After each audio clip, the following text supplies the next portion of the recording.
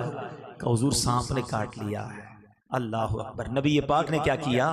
اپنا مبارک لعاب دہن نکالا اور صدیق اکبر کے انگوٹھے پر لگا دیا. صدیق اکبر کا وہ زہر کا درد جاتا رہا. سبحان اللہ. یہ 2 واقعات کو بیان کر کے پھر اعلیٰ حضرت کے اشعار کی طرف چلتے ہیں. یہ ایک واقعہ ہے جہاں صدیق اکبر نے جان قربان کی. مقام صحبہ پر مولا علی کی گود میں جب نبی پاک آرام کر رہے تھے، سورج ڈوب رہا ہے. مولا علی سے بڑا عالم کون ہوگا؟ یہ تو وہ عالم ہیں جن کے بارے میں نبی فرماتے ہیں صلی اللہ تعالی علیہ وسلم، میں علم کا شہر ہوں اور علی اس کا دروازہ ہے. ارے مولا علی کو کو معلوم تھا نماز پڑھنا فرض ہے، مگر عشق علی نے گوارا نہ کیا۔ نماز جاتی ہے تو جائے، محبوب کے آرام میں خلل نہیں پڑنا چاہیے۔ پیارے آقا کی آنکھ کھلی، چہرہ افسردہ ہے۔ اے علی کیوں افسردہ ہو؟ عرض کرتے حضور جب سے ایمان لایا ہوں علی کی کوئی نماز قضا نہیں ہوئی۔ حضور آج سورج ڈوب گیا ہے، عصر قضا ہو گئی ہے۔ اللہ کے حبیب نے ہاتھ اٹھائے، ہاتھ کیا اٹھنے تھے، سورج کو واپس پلٹا دیا۔ پھر عصر کا وقت آتا ہے، پھر مولا علی نماز پڑھتے ہیں۔ یہ دو عظیم واقعات ہیں، دو سب سے بڑے ہم کہہ سکتے مفتیوں کے واقعات ہیں۔ اعلیٰ حضرت کا قلم کیسے خاموش رہ سکتا ہے؟ اعلیٰ حضرت سے سوال ہوا کہ حضور ذرا یہ بتائیے، جان بچانا فرض، کتابوں میں تو یہ لکھا ہے، نماز پڑھنا فرض، سب سے اولین فرض، یہ دونوں نے کیا کیا؟ ایک نے جان خطرے میں ڈال دی، ایک نے نماز جانے دی۔ اچھا یہاں ان لوگوں کے لیے بھی جواب ہے جو کہتے بتاؤ کدھر لکھا ہے؟ ہاں حوالہ پیش کرو۔ او اللہ کے بندو، عشق کی باتیں دلوں میں لکھی جاتی ہیں۔ کون سی کتاب میں لکھا تھا کہ ابو بکر صدیق جان نہ بچاتے؟ کدھر مسئلہ لکھا تھا کہ مولا علی نماز قضا کرتے؟ ان دونوں نے فیصلہ کیا کہ عشق کا کام یہ ہے کہ نبی پاک کی اطاعت ضروری ہے۔ اعلیٰ حضرت اپنے 4 شعر میں مسئلہ ہی حل کر دیتے ہیں۔ آپ فرماتے ہیں مولا علی نے واری تیری نیند پر نماز، اور نماز بھی کون سی؟ اساتذہ جانتے ہیں کہ عصر کو سب سے خطر والی اہم نماز کہا گیا۔ مولا علی نے واری تیری نیند پر نماز، اور وہ بھی عصر، سب سے جو اعلیٰ خطر کی ہے۔ صدیق بلکہ غار میں جان ان پہ دے چکے، اور حفظ جان تو جان فروز غرر کی ہے۔ ارے جان بچانا تو فرض تھا، مگر نبی پاک نے کیا کیا؟ نہ ان کی نماز جانے دی، نہ ان کی جان جانے دی۔ ہاں تو نے انہیں جان، انہیں پھیر دی نماز، پر وہ تو کر چکے جو کرنی بشر کی ہے۔ ان دونوں نے اپنے حصے کا کام کر لیا۔ اب یہ پورا بیان کرنے کے بعد اعلیٰ حضرت نے نچوڑ نکال کر دیا جو اپنا عقیدہ مضبوط کر لو۔ اعلیٰ حضرت کہتے ہیں ثابت ہوا کہ جملہ فرائض فروع ہیں۔ یہ سارے فروع فرائض جو ہے نا، یہ شاخیں ہیں۔ اصل کیا ہے؟ ثابت ہوا کہ جملہ فرائض فروع ہیں، اصل الاصول بندگی استاجور کی ہے۔ ارے آقا راضی ہے تو رب راضی ہوگا۔ پڑھتے رہو نمازیں، پڑھتے رہو اللہ کا نام۔ اگر اللہ کے حبیب کی محبت دل میں نہیں، تم سے اللہ کے نبی راضی نہیں ہیں، تو نہ نمازیں کام آنی ہیں، نہ روزے کام آنے ہیں۔ ضرور پڑھو نمازیں، ضرور رکھو روزے، مگر نبی پاک کی محبت دل میں ہونا ضروری ہے۔ جبھی سیدی اعلیٰ حضرت نے لکھا، انہیں جانا، انہیں مانا، نہ رکھا غیر سے کام، للہ الحمد میں دنیا سے مسلمان ہے۔ تو اب پہلی خواہش النظر الیہ، آئے ہائے کیسے پوری ہوئی؟ کتابوں میں ایک جملہ میں نے پڑھا کہ وہ عبادت جو صدیق اکبر نے غار ثور میں نبی پاک کے دیدار والی عبادت کی نا، جب آقا گود میں تھے، ٹرائی ٹو انڈرسٹینڈ، ذرا ریئلائز کرو، جب کوئی کسی کی گود میں ہوتا ہے دیدار کیسا ہوتا ہے؟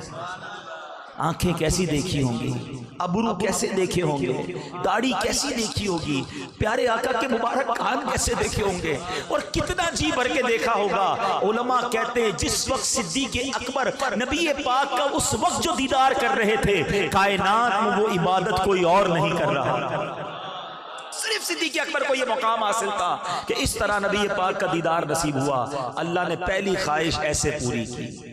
دوسری خواہش وَإِنفَاقُ مَالِي عَلَيْكَ، حضور آپ پر مال خرچ کرتا رہوں، بس میری یہ خواہش ہے۔ آپ نے ایک بار نہیں، ایک سے زائد بار نبی پاک کی بارگاہ میں اپنا سارا مال پیش کیا۔ غزوہ تبوک کس کو یاد نہیں ہے؟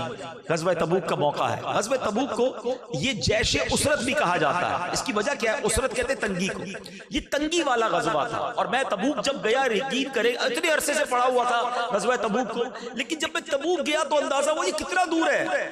مدینہ شریف سے 850-900 کلومیٹر دور۔ آج بھی گاڑی میں جاؤ تو 12 گھنٹے لگتے ہیں۔ اونٹ پر اور گھوڑوں پر کتنا ٹائم لگتا ہوگا؟ گرمیوں کے دن تھے، مسلمانوں کے پاس سامان نہیں تھا۔ اللہ کے حبیب علیہ السلام نے اعلان کیا اللہ کی راہ میں صدقہ دو، خرچ کرو۔ صحابہ کا ذہن بھی دیکھو کیسے، جو کلام پڑھا گیا نا واقعی کمال کا کلام تھا۔ واقعی صحابہ ہی ہیں، ہر صحابی نبی، ہماری جانیں قربان ان صحابہ پر، کمال صحابہ تھے۔ صحابہ کرام، حضرت عمر کا ذہن دیکھیں، کہتے تھوڑے پیسے زیادہ ہیں، آج موقع ہے صدیق اکبر سے آگے بڑھنے کا۔ اچھا ہمارے پاس پیسے زیادہ، ہم کہتے ہیں آج موقع آگے بڑھنے کا، نئی والی موٹر سائیکل لوں گا۔ اس سے اچھے ماڈل کا موبائل لوں گا، اس سے اچھے ملک میں جاؤں گا. ہم دنیا کے کمپٹیشن میں مارے گئے.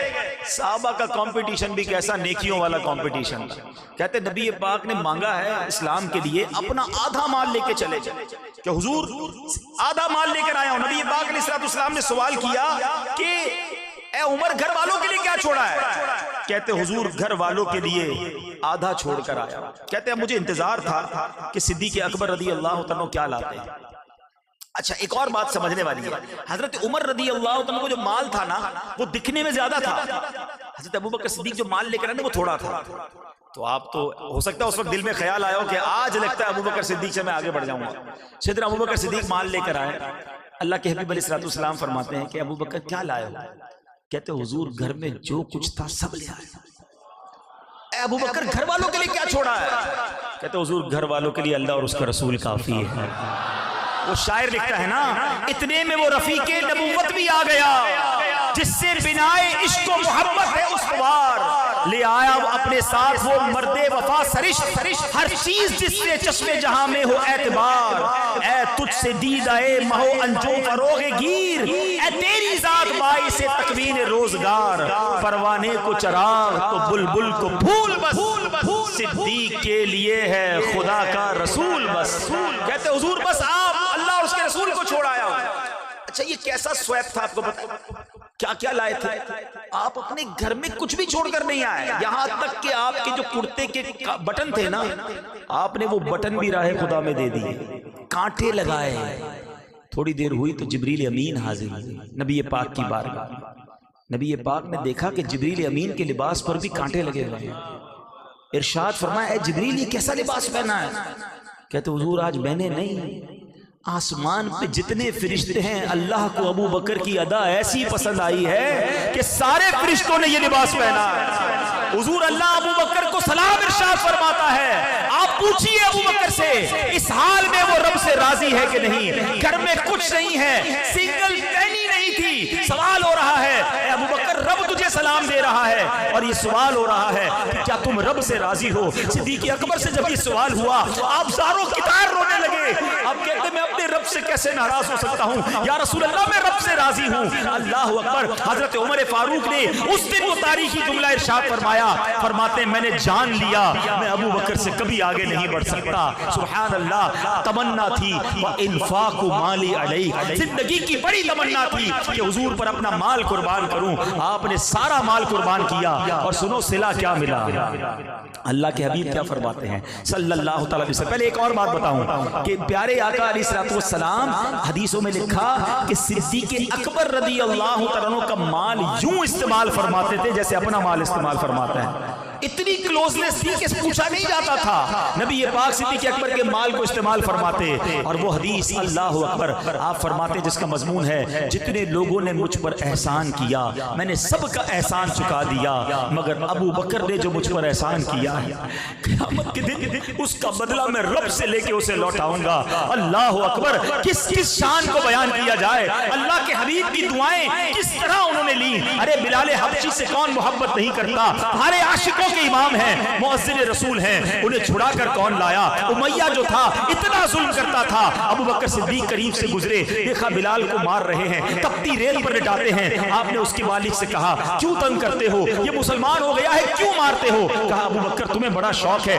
خرید لو اسے. آپ نے بتاؤ کتنے پیسے لوگے. وہ تھوڑے پیسے بتاتا. آپ نے کہا اوکے. وہ اور پیسے بڑھاتا. آپ نے کہا ٹھیک ہے. وہ ڈیل ڈن کرتا پھر پیسے بڑھا دیتا. وہ جتنے مانتا رہا آپ بڑھاتے رہے. آخرکار ایک رقم پر فیصلہ ہو گیا. آپ نے جب پیسے دیے امیہ پتہ ہے کیا کہتا ہے, کہتا ہے ابو بکر تم تو بڑے کاروباری تھے, تمہارے کاروبار کی میں نے بڑی باتیں سنی, تمہاری ڈیل بڑی زبردست ہوتی تھی. آج تم نے کیا کیا, جو مانگا تم نے دے دیا, بڑا مہنگا غلام خریدا ہے. اللہ اکبر. ابو بکر صدیق کہتے ہیں اے امیہ تم بلال کی قیمت کیا جانو, تمہیں کیا معلوم یہ کون ہے. ارے تم اس سے زیادہ مانگتے میں تمہیں اتنے دیتا. جب خرید کر لاتے ہیں نبی پاک کے پاس, حضرت بلال کو آزاد کر کے لاتے ہیں, پیارے آقا کی بارگاہ میں پیش کرتے ہیں. حضور بلال آیا ہے, آپ کا سچا غلام آیا ہے, حضور آج آزاد ہو کر آیا ہے. اللہ کے نبی کیا کہتے ہیں اے ابو بکر تھوڑے میرے پیسے بھی ملا لو. بلال کو آزاد کرنے میں جو تم نے رقم خرچ کی ہے، میرا مال بھی اس میں شامل کر لو۔ صدیق اکبر کہتے حضور میرا مال آپ ہی کا تو ہے، حضور میرا سب کچھ آپ کا ہے۔ اللہ اکبر، کیا کیا کارنامے بیان کروں صدیق اکبر رضی اللہ تعالی عنہ کے۔ سنو تیسری خواہش، والجلوس بین یدیک، کہتے حضور میری تمنا ہے کہ بس آپ کے قدموں میں زندگی گزرے۔ زندگی تو گزاری مگر جب وفات کا وقت قریب آنے لگا، آقا تو تشریف لے جا چکے تھے نا دنیا سے ہیں، مگر صدیق اکبر رضی اللہ تعالیٰ نے وصیت کیا کی، کہتے دیکھو جب میرا وصال ہو جائے نا تو میری میت کو نبی پاک کی بارگاہ میں لے جانا، روضے کے سامنے رکھ دینا اور یہ کہنا کہ حضور ابو بکر حاضر ہے، اگر اندر سے اجازت مل جائے تو ساتھ دفن کر دینا، اجازت نہ ملے تو جنت البقیع میں دفنا دینا۔ یہاں ایک بڑی باریک سی بات ہے، عقیدے کی بات کر دوں، یہ تو وصیت صدیق اکبر نے کی کتابوں میں لکھا، صحابہ نے کیوں عمل کیا؟ کیونکہ صحابہ جانتے تھے کہ حضور مزار میں حیات ہیں۔ سارے صحابہ کا اس وصیت پہ عمل کرنا کہ حضور سنتے بھی ہیں، جانتے بھی ہیں، دیکھتے بھی ہیں، تو زندہ ہے واللہ، تو زندہ ہے واللہ، میرے چشم عالم سے چھپ جانے والے اے عاشقو تمہیں مبارک ہو۔ یہی صحابہ کا عقیدہ، صدیق اکبر کا بھی یہی عقیدہ ہے، ورنہ وصیت کیوں کرتے؟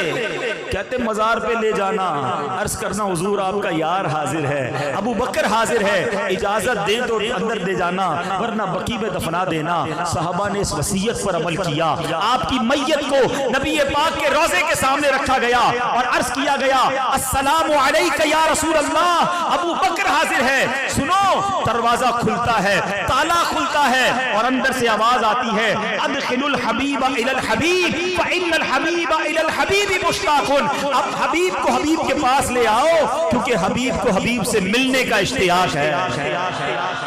صدیق اکبر آج مزار میں بھی نبی پاک کے ساتھ موجود ہے، والجلوس بین یدیک، ارے آج بھی آقا کے پاس ہیں، آج بھی روضہ انور کے اندر ہیں۔ عاشق اکبر نے 3 تمنائیں بتائی تھیں، اللہ نے وہ تینوں کیسی پوری کی؟ دنیا میں کروڑوں لوگ جب بھی روضہ رسول پر جاتے ہیں الصلاۃ والسلام علیک یا رسول اللہ عرض کرتے ہیں اور پھر صدیق اکبر کو بھی سلام کرتے ہیں، عمر فاروق رضی اللہ عنہ کو بھی سلام کرتے ہیں۔ کیا مقدر پایا ہے؟ اور جیسا کہ میں نے بتایا کہ نبی پاک نے فرمایا کہ قیامت کے دن بھی دائیں ہاتھ میں ابو بکر کا ہاتھ ہوگا، بائیں ہاتھ میں حضرت عمر کا ہاتھ ہوگا، اور صحابہ دیکھ لو ہم محشر کے دن بھی ایسے آئیں گے، تو کیا مقدر پایا؟ ہم کیوں نہ ان سے محبت کریں جو اللہ کے حبیب کے محب ہیں۔ اللہ کریم صدیق اکبر کے صدقے ہمیں سچا عشق رسول عطا فرمائے۔ واقعات تو بہت سارے ہیں، جیسا کہ میں نے کہا بیان ہی بیان کرتے چلے جائیں، لیکن یہ تمام باتیں ہم سب کو درس دیتی ہیں۔ ایک حدیث پاک ہم نے بہت بار سنی ہوگی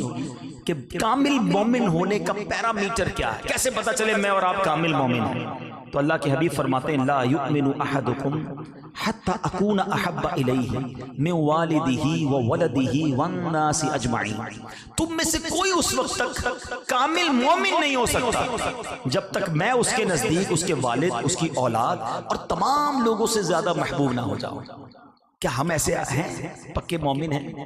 ہمارے بچے کی شادی ہوتی ہے تو سارے عشق رسول بھول جاتے ہیں، گھر میں ڈھول تماشے بے حیائی غلط کام سارے ہو رہے ہوتے ہیں۔ کیا کروں جناب، فیملی کو بھی تو سمجھانا پڑتا ہے، فیملی کے لیے کرنا پڑتا ہے، کہاں گیا تمہارا عشق رسول؟ صدیق اکبر کیسے سچے عاشق ہیں کہ آپ کے بیٹے عبد الرحمن جو ہے نا، ایک غزوے کے موقع پر کہتے ہیں کہ بابا جان آپ، وہ دوسری طرف سے آئے تھے، دشمنوں کی طرف سے آئے تھے، کہتے بابا جان ایک موقع آیا تھا کہ آپ میری تلوار کے نیچے آ گئے تھے مگر میں نے چھوڑ دیا، آپ میرے والد ہیں۔ کہ بیٹا اگر تم میری تلوار کے نیچے آتے تو میں نے نہیں چھوڑنا تھا، کیونکہ تم اس وقت میرے نبی کے دشمن کی فوج سے آئے تھے، اولاد بھی نہیں چلے گی، فیملی بھی نہیں، سب سے پہلے نبی پاک علیہ الصلوۃ والسلام۔ یہ سکھا رہی ہے سیرت صدیق اکبر رضی اللہ تعالیٰ کی ہم سب کو۔ ہم نعرے تو بڑے لگاتے ہیں، غلامی رسول میں موت بھی قبول، مجھے تو یہ سمجھ نہیں آتا جس کو موت قبول ہے اس کو غلامی رسول میں اس کی نماز کیسے قضا ہو جاتی ہے؟ اس کا چہرہ کیوں سنت رسول والا نہیں ہے؟ اس کا لباس کیوں سنت رسول والا نہیں ہے؟ اس کے کردار میں اتنے حرام کام کیسے آ گئے کہ نبی پاک کا غلام بھی حرام روزی کمائے گا، شراب پیے گا، نشہ کرے گا، جوا کھیلے گا، بدکاری کرے گا، نامحرم لڑکیوں عورتوں سے دوستیاں لگائے گا؟ یہ کیسا عشق رسول ہے؟ یاد رکھو اگر نبی پاک ناراض ہو گئے نا پھر کوئی نہیں ہے، پھر کس کے پاس جائیں گے؟ آقا کا راضی ہونا ہی ہماری شفاعت کے لیے ضروری ہے، تو کوئی ایسا کام نہ کریں۔ اور پھر خاص طور پر آج کل تو ایک عجیب فینومینا ہے، بھائی میں تو سب کی سنتا ہوں، کیوں سب کی سنتے بھائی؟ ہمیں نہیں سننی سب کی، جو رسول پاک کا سچا عاشق ہے میں اسی کی سننی ہے۔ ہاں یہ اس طرح کی ادھر ادھر کی باتیں سن کے دماغ میں پھر فطور آ جاتا ہے۔ تو عشق رسول جس کے سینے میں ہے وہی ہمارا امام بن سکتا ہے۔ تو ہمیں الحمدللہ عاشقان رسول کی صحبت اختیار کرنی چاہیے، اور اس کے لیے دعوت اسلامی کا مدنی ماحول آپ کے سامنے ہے جو پکڑ پکڑ کر ہمیں اللہ کے دین کی طرف، سنتوں کی طرف، نمازوں کی طرف، نبی پاک کے عشق کی طرف لاتا ہے۔ تو پلیز دعوت اسلامی کا ماحول اپنائیے، اس ماحول میں بیٹھیے، انہی کے دوست بنا لیجیے۔ اور ماشاءاللہ مدنی قافلہ جو ہوتا ہے یہ سمجھ لیں کہ ایک ایسی ٹریننگ ہوتی ہے کہ جس میں ہم مسجد میں رہتے ہیں، 3 دن نمازیں پڑھتے ہیں، گناہوں سے بچتے ہیں، عشق رسول سنتیں بتائی جاتی ہیں، سنتوں پر عمل کریں گے تو عشق رسول سیکھنا۔ آپ کو کبھی کبھی ہوتا ہوگا یعنی دعوت اسلامی والے اتنی سنتیں بتاتے ہیں، ہر بار سنت، یہ بھی سنت ہے، یہ بھی سنت ہے، یار اتنا ضروری تو نہیں ہے۔ یہ ایک الگ کہانی ہے کہ پتہ نہیں لوگوں کے دماغ میں ڈالا جا رہا ہے کہ جناب سنت ہی ہے نا، فرض تو نہیں ہے۔ معاذ اللہ، سنت سے منہ موڑنے کا مطلب سمجھتے ہو؟ حدیث پاک آپ نے سنی ہوگی، فمن رغب عن سنتی فلیس منی، جس نے میری سنت سے منہ موڑا وہ مجھ سے نہیں۔ اور وہ کتنی پیاری حدیث ہے کہ جس نے میری سنت سے محبت کی اس نے مجھ سے محبت کی، اور جس نے مجھ سے محبت کی وہ میرے ساتھ جنت میں جائے گا۔ 2 راستے ہو گئے نا۔ ابھی ہم قائد آباد میں موجود ہیں، ایک کدھر جا رہا ہے، ٹھٹھا گارو جا رہا ہے، ایک کراچی شہر کی طرف جا رہا ہے۔ اب آپ نے جانا کدھر ہے طے کر لینا۔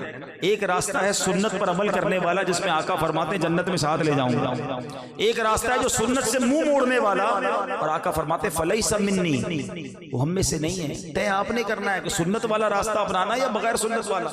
تو آ جائیں، دعوت اسلامی کا سنت و بڑا ماحول آپ کے لیے ہے۔ صلو علی الحبیب صلی اللہ تعالی علی محمد صلی اللہ علیہ وسلم۔ میرے اعمال کی اصلاح کرم سے